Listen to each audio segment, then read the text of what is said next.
The book of Daniel, chapter 1. In the 3rd year of the reign of Jehoiakim king of Judah came Nebuchadnezzar king of Babylon unto Jerusalem, and besieged it. And the Lord gave Jehoiakim king of Judah into his hand with part of the vessels of the house of God, which he carried into the land of Shinar to the house of his God.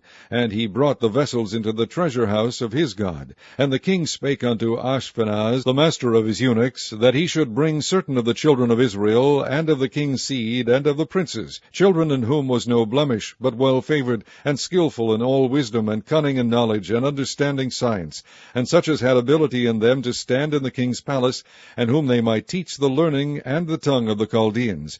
And the king appointed them a daily provision of the king's meat, and of the wine which he drank, so nourishing them 3 years, that at the end thereof they might stand before the king. Now among these were the children of Judah, Daniel, Hananiah, Mishael, and Azariah, unto whom the prince of the eunuchs gave names. For he gave unto Daniel the name Belteshazzar, and to Hananiah of Shadrach, and to Mishael of Meshach, and to Azariah of Abednego. But Daniel purposed in his heart that he would not defile himself with the portion of the king's meat, nor with the wine which he drank.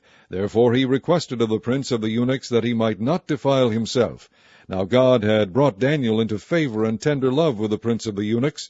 And the prince of the eunuchs said unto Daniel, I fear my lord the king, who hath appointed your meat and your drink, for why should he see your faces worse liking than the children which are of your sort? Then shall ye make me endanger my head to the king.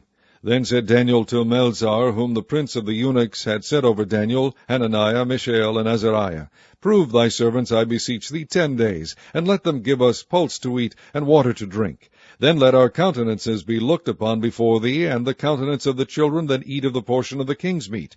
And as thou seest, deal with thy servants. So he consented to them in this matter, and proved them 10 days. And at the end of 10 days their countenances appeared fairer and fatter in flesh than all the children which did eat the portion of the king's meat.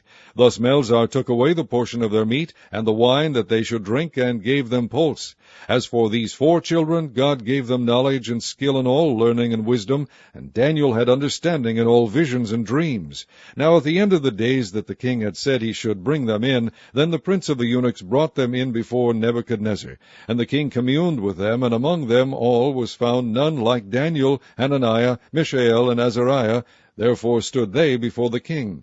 And in all matters of wisdom and understanding that the king inquired of them, he found them 10 times better than all the magicians and astrologers that were in all his realm. And Daniel continued even unto the 1st year of King Cyrus.